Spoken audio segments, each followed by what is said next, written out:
Yes, I know it's not technically a horror movie. Shut up. But, I mean, how can we not associate Halloween with the Caped Crusader?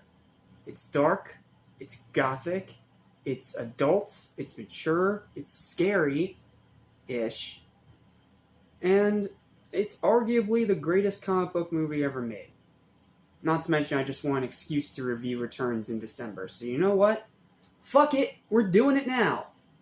What's up? What's happening? It's going to Welcome back to Animation Station, your most decision for anything and everything animation. Welcome back to our Revenge of 31 Days of Horror Marathon, and welcome to what is, in my opinion, the greatest comic book movie ever made. Yeah, I'm not even gonna say ifs, ands, or buts about it. Welcome to my all-time favorite comic book movie, and in my opinion, the best comic book movie of all time. It's still yet to be beaten all these years later, and in today's very long and very analytical review, we're gonna do it some great justice. Let's talk about Batman 1989. Yes, I know that pretty much everything that can be said about this movie has already been said by a dozen other people in a dozen other ways. But you know what? Fuck it. This is my show, this is my review series, and I am a massive Batman fanatic. So, because of that, and because I do watch this at least once every October, just like I do with stuff like Zombie Island, and Saw, and Scream, and Friday the 13th, and Nightmare on Elm Street, etc., etc., etc., we're reviewing it now. Yes, I know I've technically already reviewed this movie on Cynical Saiyan 77, but no one watched that review, despite the fact that I put some pretty hard work into it. So, you know what? We're going to give it the full, actual, analytical treatment that it deserves. Yes, I know it technically means this is also sort of a DCLI review, but no, it's not July, it's not part of DCLI. This is just me fanboying, okay? And yes, excuse my improper attire. My Batman mask is at the other house, and my Batman shirt is dirty, and I can't find my Batman hat for some reason. But trust me, I'm a massive Batman fan, so I mean, I have to talk about it by any means necessary. And if this video still gets no views, fine, whatever. I just want to give this the full analytical treatment that it deserves, and maybe, just maybe, get more people to see my actual thoughts on it. Now, I originally made a review of this movie the day before I got to see The Batman, the 2022 movie. A great movie, don't get me wrong, but even now, I still think that this is my favorite Batman film. And like I said, at least 300 times, and I'm probably going to say it 300 more times in this entire damn review, this is my favorite comic book movie of all time. Over Spider-Man, over the entire MCU. Why is that? Well, sit back, relax, and enjoy. Grab some popcorn, grab yourself a drink, grab both your copies of the Batman movie. Yes, I own 2 of them. And let's dive in to the plot synopsis. Approaching its Approaching its 200th anniversary, Gotham City's leaders fear that the high level of criminal activity will deter citizens from attending the celebrations. Gotham's Mayor Borg orders District Attorney Harvey Dent to make the city safe again, in hopes of revitalizing local business. Dent, in turn, targets mob boss Carl Grissom, who sponsors much of the criminal activity within Gotham and has paid off a significant segment of the police force. So yeah, in this movie, the police are bought. Meanwhile, a dark vigilante dressed as a bat has attracted the attention of both the police and the local media. Newspaper reporter Alexander Knox is attempting to investigate, but his questions are deflected by skeptical cops, including Lieutenant Max Eckhart, one of many police officers on the payroll from Grissom. After stonewalling Knox, Eckhart is shown taking a payoff from Grissom's second-in-command, Jack Napier, a.k.a. Joker. Grissom, on discovering that his mistress is involved with Napier, sets him up to be killed by Eckhart in a raid on Axis Chemicals. The plot is foiled by the arrival of Commissioner Gordon, who wants Napier taken alive, as well as Batman. Batman captures Napier, but releases him when Bob holds Gordon hostage at gunpoint. Batman vanishes, and in the confusion, Napier shoots and kills Eckhart, then attempts to shoot a re-emerged Batman. The latter deflects a shot, sending shrapnel into his face, And then Napier falls off a railing into a vat of toxic chemicals. Although surrounded by police, Batman finds a way to escape the scene. Why does he escape the scene? Because he's Batman. He got out because he's Batman. Batman, as we discover, is actually billionaire industrialist Bruce Wayne, an orphan who lives alone in the large mansion Wayne Manor, with only his butler Alfred, played by Michael Gough, and one of the only recurring great things in all four of these Batman films, in attendance. At a fundraising party, Bruce meets and falls for famous photojournalist Vicky Vale, played by, Kate Beckinsale. Trying to think of her most well-known role. Underworld, I guess? Underworld, Click, etc., etc. She's in a lot of Van Helsing. She's in a lot of movies, let's put it that way. Recently arrived in town to cover the Batman phenomenon. Napier, in the meantime, is not dead but horribly disfigured, with chalk white skin, emerald green hair, and a permanent ruby red grin after a botched reconstructive surgery attempt. Already erratic, the trauma has already driven him completely insane. Calling himself the Joker, he kills Grissom and usurps his criminal empire, killing off two of the latter's loyal partners in the process. His first scheme is to spread terror in the city by creating hygiene products that can kill by fatal hilarity when used in certain combinations, laced with a deadly chemical known as Smilex. Or, I think it's Mystery Chemical X, something like that. The whole news scene. Yeah, they're pretty much taking that whole laughing yourself to death thing from the comics and bringing it into the actual screen. And it's pretty horrifying. In a great way, of course. Following the death of a news anchor on air by Smilex, the city becomes paralyzed with fear, making war on several fronts. The Joker then sets a trap at the Flugenheim Museum. Make your jokes now for Vicky, with whom he has become smitten with. His fellows start to slash and deface the entire agency of Western art. But as one of them approaches to Francis Bacon's figure with meat, the Joker stops him saying, "I kinda like this one," while also having Prince blare in the background, because why the hell not? The Joker then tries to disfigure our damsel in distress like he did to Alicia, with the help of his very special flower that shoots out acid. Only to have Vicky douse him with water. At this point, Batman descends in a shower of glass via the broken window ceiling and saves Vicky, to whom he then gives the secret of the Joker's chemical combinations to. Batman then renders her unconscious and she awakens up at home, incensed at Batman eluding him while taking Vale and ruining his poisoning scheme. The Joker vows to eliminate the mysterious vigilante for interfering with his plans. And he takes the film that Vicky had on her, so he's not, in the news or anything. Or at least they don't have pictures of him in the news. Vicky's apartment is then the scene of a confrontation between the Joker, who has come to woo her after his former mistress Alicia committed suicide. Yeah, this is an adult PG-13. And Bruce, who has come to try and confess about his double life, but not getting very far. After Bruce challenges the Joker to a fight, the Joker pulls a gun and asks him, "Tell me something, friend. Have you ever danced with the devil by the pale moonlight?" "I always ask that of all my prey. I just like the sound of it." He then shoots Bruce. The Joker then leaves amid his own hoopla, and Vicky is shocked to see that Bruce has disappeared, leaving behind only a metal platter which he used as an impromptu bulletproof vest. In a way, telling her in his own way, in that weird, very dire situation, that he's Batman. At the offices of the Gotham Globe, Knox informs Vicky of disturbing details concerning the death of Bruce Wayne's parents, that they were mugged and murdered right in front of him as a boy in the alley after going to a theater. He shows her a photo of him as a child being confronted by a young Jim Gordon at the scene. The look on his face haunts her. Vicky has a sudden realization that Bruce is Batman. I thought the whole platter thing would already reveal that, but whatever. And immediately leaves to confront him at Wayne Manor. At the same time, Bruce is studying the same newspaper clipping in the Batcave, having realized Napier is the man who murdered his parents years ago in the alley by the Monarch Theater.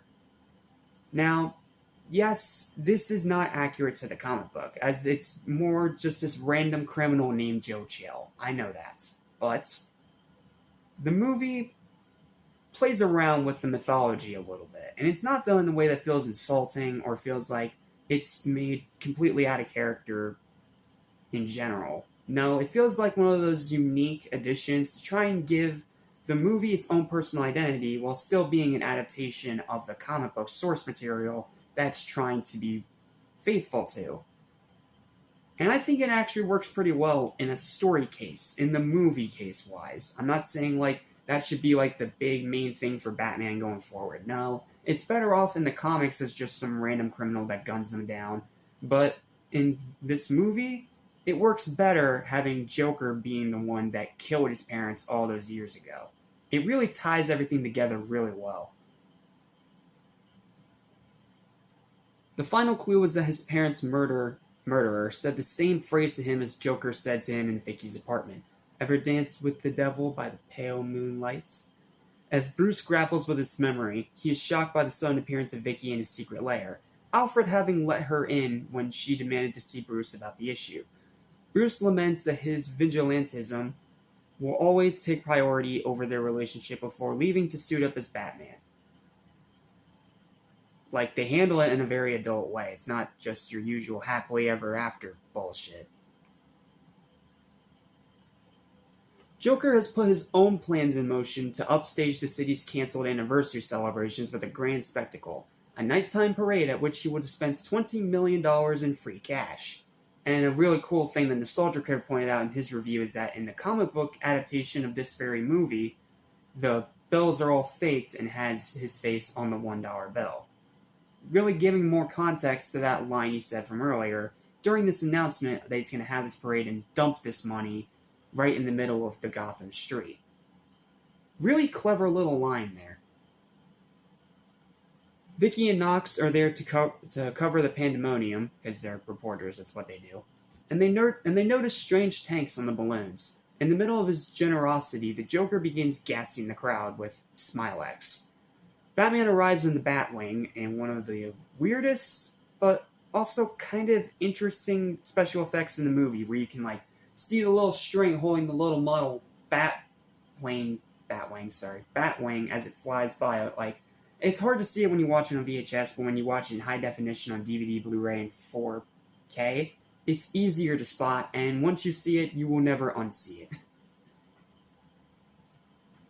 Batman arrives in the Batwing and snatches the balloons away to carry them out to the city. Furious, the Joker shoots his number one thug, Bob the Goon. Very entertaining side character, even though he's not really described in this plot much. Batman returns to make a strafing run on Joker, who responds by shooting the Jet down with an insanely long-barreled rifle. Like, insanely long. Like, it's an itty-bitty pistol, and then he extends it all the way outwards, just the barrel, not the whole thing, the barrel to, like, sniper rifle size. It's hilarious.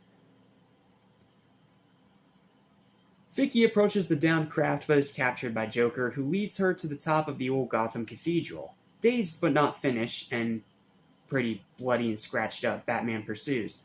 At the top of the cathedral, the two adversaries confront each other in single combat. In a moment of opportunity, the Joker throws Batman and Vicky off the belfry, where they cling to the ledge for their lives. As Joker begins mocking them, his helicopter appears and he grabs hold of a dangling rope ladder. About to escape, and wanting to see his parents' killer finally get his comeuppance, Batman shoots a wire around the Joker's leg, connecting it to a stone gargoyle on the ledge. As Joker is lifted away, the wire pulls the gargoyle loose. The extra heavy weight makes the Joker lose his grip on the ladder and plummet to his death. Call me sick, but stuff like that is why I love this movie. The movie ends with Commissioner Gordon announcing the Gotham Police has arrested all of Joker's gang remnants and unveiling the bat signal supplied by Batman with a note promising to return if the city needs him. And that's the plot of Batman. It's simple, and it's definitely very much a comic book, but it works surprisingly well. Like, really well, as a matter of fact. Like, this is one of the most faithful, adult, mature adaptations of a comic book that you will ever see on screen. Sure, it's still a comic book movie, it can still be silly, but it is very mature, adult, dark, and the atmosphere is nice and gothic, the way it should be. So, yeah, it's a great story for a great Batman movie. Then we have our cast, and I'll talk more about them later. For now, I'm just going to shout them out. We have Michael Keaton as Batman, Jack Nicholson as Joker, Kim Basinger, not friggin'. I'm sorry. I can't believe I made that mistake. I'm sorry. Kim Basinger, not whoever I just said earlier. Robert Wuhl as Alexander Knox, he's pretty funny. Pat Hingle as Commissioner Gordon, he's pretty good. Billy D. Williams as Harvey Dent's pretty good. Although, unfortunately, we never get to see him play Harvey Dent again because he's not in the second one, and when Harvey Dent actually comes into play, it's an entire different actor. Michael Goff as Alfred, I already praised him earlier. Jack Palance as Carl Grisham's great. Jerry Hall as Alicia is okay, though she doesn't really get to do much. Tracy Walter as Bob the Goon is surprisingly very entertaining. Lee Wallace as the mayor is okay, and then Lieutenant Eckhart is played by William Hootkins, and for the little bit we get to see him, he's really cool. So, yep, there's that.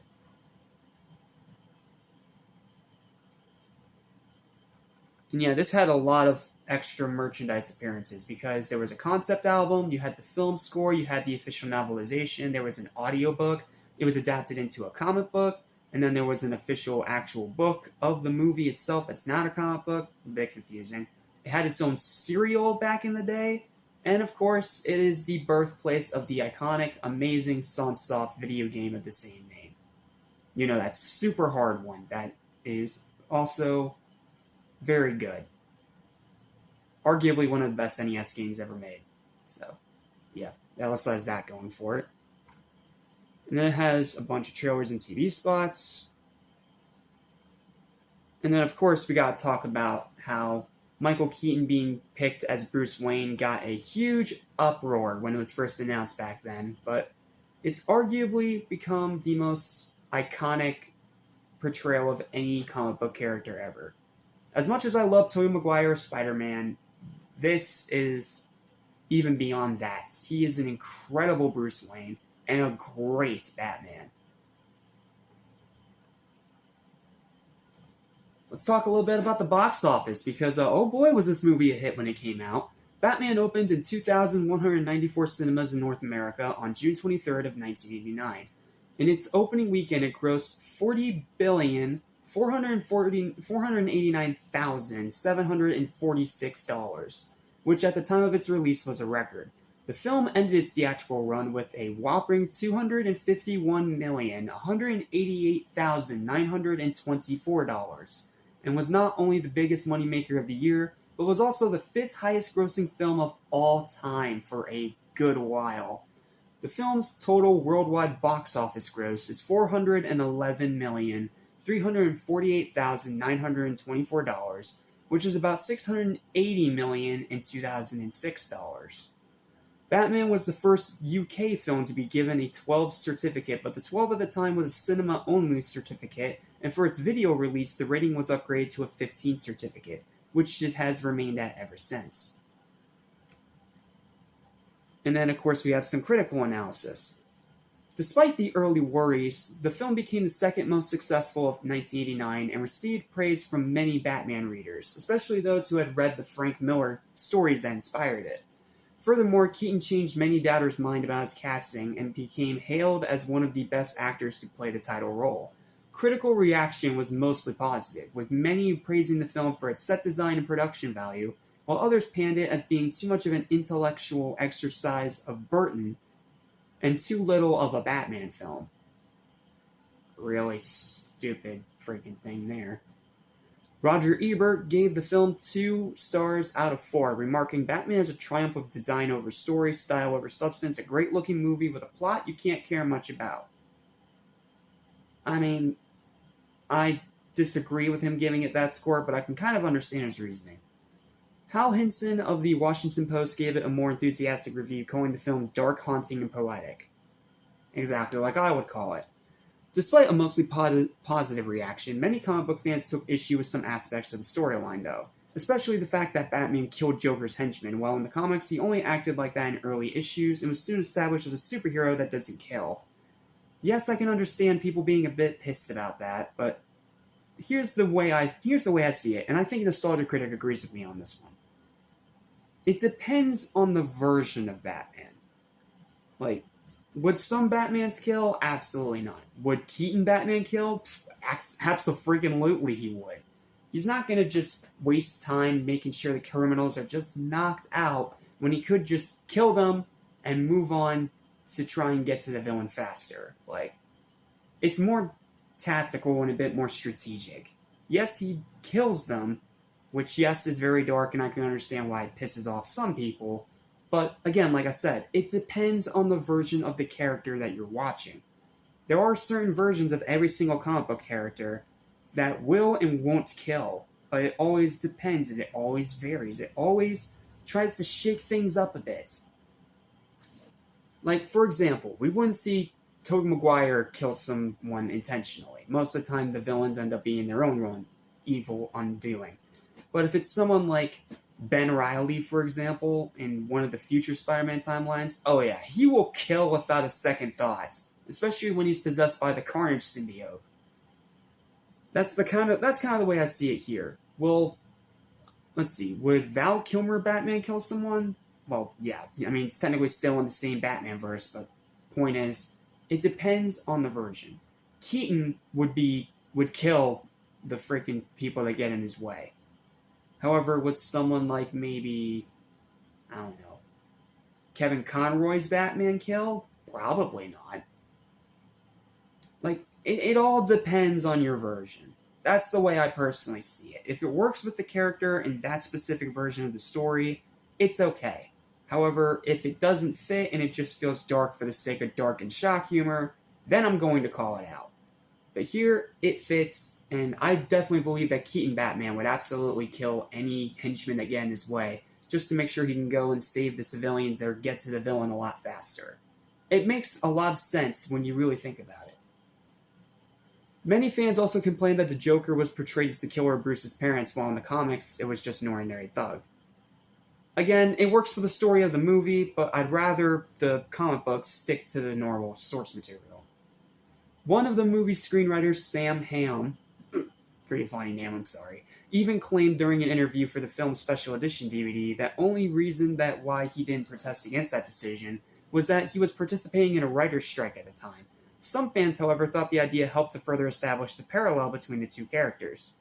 And I am one of those people.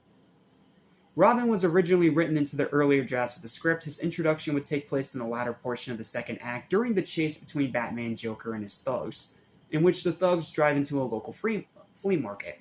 At the market, the Flying Graysons are performing their acrobatic skills to a large crowd. The cars crash through the area, causing the hundreds of people to run away in fear. The Joker's car hits a pole that the Graysons are standing on, causing them to fall off, killing all except one, Robin.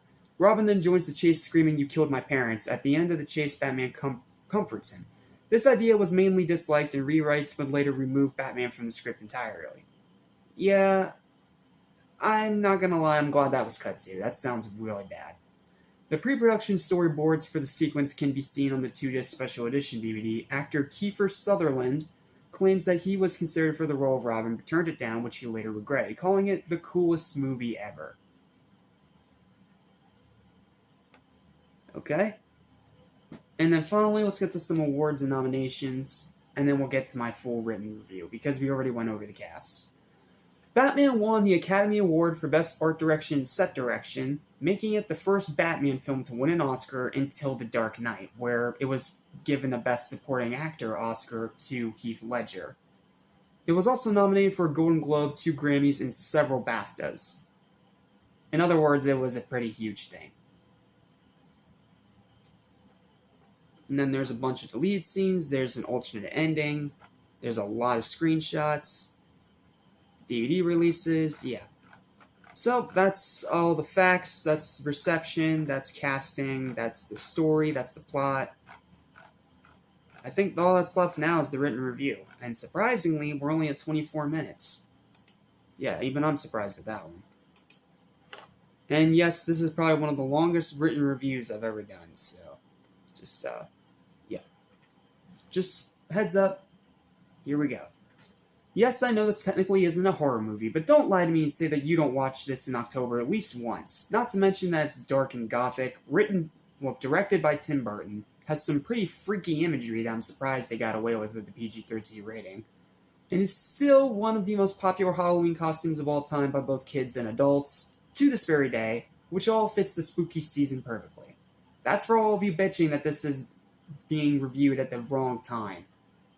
Not to mention, I just want an excuse to review its vicious sequel in 2 months, so what the hell, let's break the rules like any Hallows Eve prankster, and review my favorite comic book movie of all time, Batman 1989. And to say that my positives are numerous and almost never-ending is a huge understatement. Michael Keaton's performance as Bruce Wayne and as Batman is iconic, and it's still the only good part of that awful Flash movie. Jack Nicholson's performance of the Joker is amazing and still my favorite out of every Joker performance, yes, even over both Heath Ledger and Mark Hamill. The atmosphere is dark and gothic to perfectly replicate the comics to great effect. The story, while a bit simplistic, is very engaging. The minor changes from the source material are excellent and really help it form its own identity. The pacing is great and escalates at a very steady pace. The writing is as sharp as a knife, the humor is surprisingly hilarious and does a great job giving levity to the overwhelming darkness of the situation. The music from both Prince and Danny Elfman is phenomenal, and that freaking Batman theme is still amazing all these years later. The final act is so insane and over the top you can't help but love it. The deaths, while not all that gory, are still pretty brutal. The ending is satisfying, the side characters are surprisingly pretty likable, and have a nice bit of charm to them. The setting of Gotham City is outstanding and feels like it was ripped straight from the comics. The Batsuit is awesome, as well as that freaking Batmobile. The fights are great, the runtime is almost perfect, the model work is fantastic, the times that Batman kills a henchman is hilarious, and it will always be hilarious. If that makes me sick, sorry, but it's hilarious. The cinematography is top-notch, the directing from Burton is arguably the best of his entire career. No scenes feel like pointless filler, the acting from the rest of the cast is really good, the choreography and the fight scenes is amazing, and the rewatchability is indescribably high. That being said, though, I do have a few very minor nitpicks. The other characters, while charming and likable, are pretty generic. They're by the numbers, you've seen these characters before in a million other movies. The effects are pretty hit or miss, with some looking great and others looking kinda silly.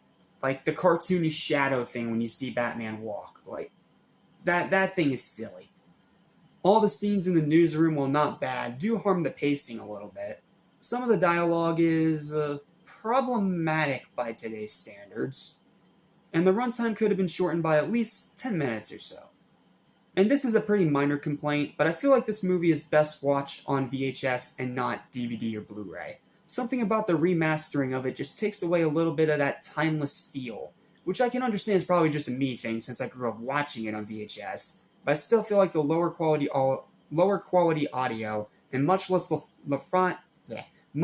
refined, grainy look, I can't talk today, adds a lot of unique personality to it when I watch it. Sure, the DVD and Blu-ray versions may have more refinement, but to me it really lacks that unique personality and feel that the original VHS tape does. Again, I can understand this is just a me thing, but for some reason, I will always prefer watching it on VHS over watching it on DVD. Like, I can't really explain why, it's just a weird me thing. For some reason, the VHS version just has this interesting personality to it, with its lower quality grainy look and the lower quality audio, and, well, it is VHS. It's gonna be low quality in general, but at the same time, it kind of works for the movie that's distributing. Whereas with the DVD versions, it's more refined and a bit more by the numbers. I don't know, maybe it's just me. It's still an incredible movie no matter which way you watch it, but to me, I'm going to recommend watching it on VHS. It just has a really unique personality to it. Watching it with that lower quality audio and grainier look, it really adds a lot to its very timeless feel. So, that's probably just a me thing, but that's personally how I will always watch this movie. And I really only got this just so I had the other two movies, even though Batman and Robin can still burn in hell. I mainly got this for Batman Forever. And then I got this VHS tape because, well, it's a movie of my childhood. I had to get it. And then I also got its sequel, which we'll review in December. So, yeah. That's my whole little spiel about how I think the VHS version is better than the refined DVD, Blu-ray, and 4K versions. I understand if it's just a me thing, but it's just something that personally I always prefer. Overall, though, this is still a movie that I absolutely adore as both a huge fan of Batman and as a lover of comic book movies. It really did nail the dark gothic feel of the comics so well that to this day, people are still trying to replicate it all these years later, and not doing nearly as good of a job at it. This is the comic book movie that really showcased the potential that these adaptations have and how hugely successful they can be when done correctly. I already told you how much this made at the box office. That's insane. Batman 1989 is a dark, gothic, poetic, violent, bloody, mature, adult, funny, and highly entertaining film that's only gotten better with its age. I'd absolutely say go see it, but considering its iconicity, you more than likely already have in one way or another. It's the original, it's the one of a kind, it's the Batman. And I don't really know what else to say aside from that. It's my favorite comic book movie of all time. It will always be my favorite Batman film. And I will never, ever hesitate to ever recommend this to anybody. And if for some reason you still haven't seen it yet, what are you doing? Go watch it right now. It is absolutely worth your time. It's arguably one of the greatest films ever made, in my personal opinion. It's not my top 5, but it's at least in the 7 or 6 spot. It's really close. And as for this movie itself, it's still incredible. All these years later, it's still incredible, it's still impressive, and it still kicks just as much ass as it did in '89. So, yeah, I don't really know what else to say about this movie. I may have been late to the party on this one considering I was born in the 2000s, but trust me when I say, this is an incredible Batman film, it's an incredible comic book movie, it's just an amazing film in general. I literally have nothing more to say about it. The final verdict for Batman 1989 is going to be an easy, well-deserved, and extremely high 11 out of 10. Yes, even the little minor nitpicks I have with it will not at all deter this movie. They're scars and barely even worth mentioning, because the rest of it is just so damn good that I don't care. I love this movie. Heck, I wouldn't love this movie if I didn't have 2 freaking copies of it. Like, come on.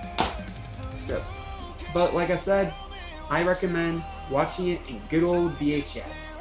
Yes, it may be weird for a younger Gen Z person to do, but trust me when I say it's worth it. It has a much more timeless feel, and it definitely fits the vibes of the movie way better than the DVD versions. But again, just my opinion, and I can understand if you feel differently. But either way, you're in for an amazing film. I can't recommend it highly enough, just go see it for yourself. And that's it. That is every single thought I have about the masterpiece that is Batman 1989. Thank you guys so much for watching. Please don't forget to like, share, and subscribe. Let me know your thoughts on this movie in the comments down below. Do you think it's overrated? Do you think it's as amazing as I've made it out to be? Or are you one of the people that's a bit more mixed on? Let me know in the comments. I'd love to read and hear your thoughts. So, anywho, that's going to do it for this review. Thank you guys so much for watching. And tomorrow is going to be a fun day, because tomorrow we're not looking at just any horror movie. No. Tomorrow, we are reviewing my favorite horror film of all time. And my 4th favorite movie of all time, period. Yes, I really am being that serious. This is a series I've been waiting to talk about for a long time, and now we're going to do it. Now that we're done with Scream, now that we are done with Chucky, it's time to move on to something a bit more familiar and classic. Zombies. I'll see you guys next time for the revolutionary masterpiece and my all-time favorite scary movie, 1968's Night of the Living Dead.